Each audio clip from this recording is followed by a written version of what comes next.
how can I explain yes to my no boomer parents? What do you do when you come across, no voters, older voters, undecided voters in the community? What do you say to them? I think the most powerful thing is to let them know what this is. As I said, there's 92 words that form, what the constitutional change is.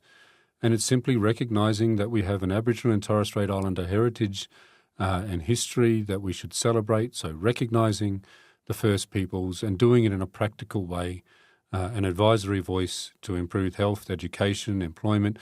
I would say ask them, do you think that those differences in life expectancy and those awful outcomes in Aboriginal communities and Torres Strait Islander communities, do you think that should continue?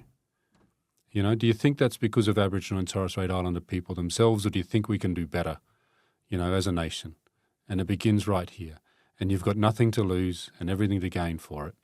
Just have that conversation, leave it in a good place, be respectful. I say this for anybody in their conversations.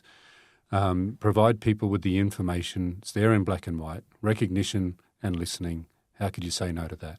Amy, what will you be voting on referendum day? I mean, the problem is that I would never vote against a voice, for blackfellas to have a voice. I mean, I think when you look back at the 1967 referendum, there were certain communities that had overwhelming no votes. Like, I wouldn't want to side with what I see as the racists. You know what I mean? So I think it's just more about strategy from this point on.